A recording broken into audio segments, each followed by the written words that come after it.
बिस्मिल्लाहिर्रहमानिर्रहीम। मोहतरम सामीन, अस्सलाम वालेकुम वरहमतुल्लाहि वबरकातुहू।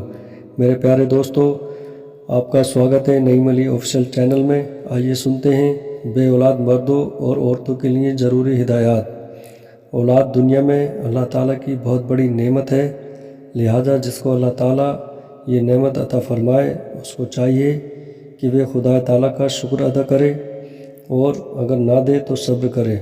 मगर आजकल कुछ मर्द और औरतें औलाद ना होने की वजह से परेशान रहते हैं और इसी कमी को ज़्यादा महसूस करते हैं। हालांकि ये अहले ईमान की शान नहीं।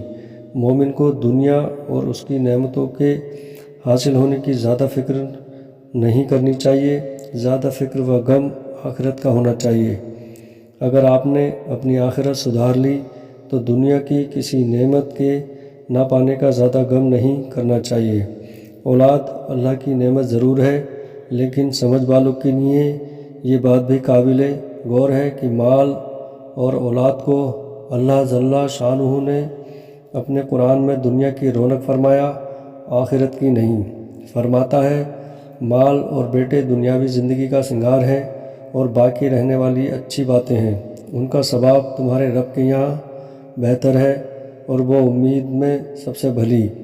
कुरान करीम में माल और औलाद को फितना यानी आजमाइश भी कहा गया है, जिसका मतलब यह है कि इन चीज़ों को हासिल करने के अगर खुदा व रसूल का हक़ भी अदा करता रहा तब तो ठीक, और माल व औलाद की मोहब्बत में अल्लाह व रसूल को भूल गया, हराम व हलाल का फ़र्क हो बैठा तो ये निहायत बुरी चीज़ है।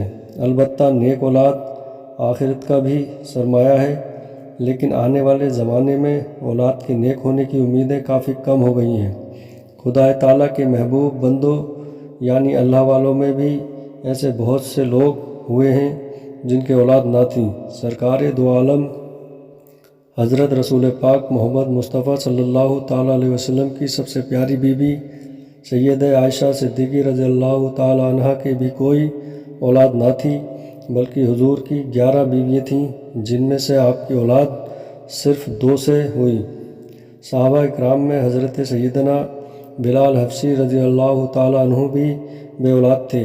हमारे कुछ भाई और बहनें बे औलाद होने की वजह से हर वक्त कुढ़ते रहते हैं और ज़िंदगी भर दवा दारू और दुआ ताबीज़ कराते रहते हैं, और लूट खसोट मचाने वाले कुछ डॉक्टर व हकीम और करने धरने वाले कठमुल्ले और मियाँ फ़कीर उनकी कमज़ोरी से खूब फ़ायदा उठाते हैं, चक्कर पर चक्कर लगवाते हैं, यहाँ तक कि उन्हें बर्बाद कर देते हैं।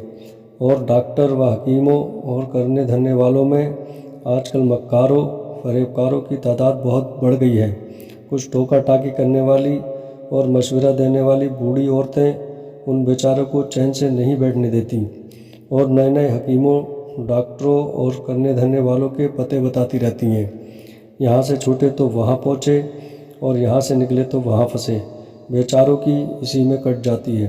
भाइयों, सब्र से बड़ी कोई दवा नहीं और शुक्र से बड़ा कोई तावीज़ नहीं। इससे हमारा मतलब ये नहीं है कि बे औलाद दुआ और तावीज़ ना करें, बल्कि हमारा मकसद ये बताना है कि थोड़ा बहुत इलाज भी करा लें और अच्छे भले मौलवी आलिमों पीरों फ़कीरों से दुआ तावीज़ भी करा लें। अगर कामयाबी हो जाए तो ठीक, सुबहान अल्लाह, खुदा ताला मुबारक फरमाए, और ना हो तो सब्र से काम लें। खुदा ताला की इबादत, उसका ज़िक्र और कुरान की तिलावत में ध्यान लगाएं। ज़्यादा हकीमों डॉक्टरों और करने वालों के दरवाज़ों के चक्कर ना लगाएं और इसमें ज़िंदगी की कीमती घड़ियों को ना गंवाएं। आखिर होना वही है जो खुदा ताला की मर्ज़ी है। और एक ज़रूरी बात ये भी है कि अब करीब क़यामत जो ज़माना आ रहा है उसमें ज़्यादातर औलाद नाहल निकल रही हैं, और तजुर्बा शाहिद है कि अब औलाद से लोगों को सुकून कम ही हासिल होगा, और अब बुढ़ापे में माँ बाप को कमाकर खिलाने वाले बहुत कम, ना होने के बराबर, और नोच नोच कर खाने वाले ज़्यादा पैदा होंगे। आज लाखों की तादाद में साहिब औलाद बूढ़े और बूढ़ियाँ सिर्फ़ इसलिए भीख मांगते घूम रहे हैं कि उनकी औलाद ने जो कुछ उनके पास था वह या तो ख़त्म कर दिया या अपने कब्ज़े में कर लिया और माँ बाप को भीख मांगने के लिए छोड़ दिया।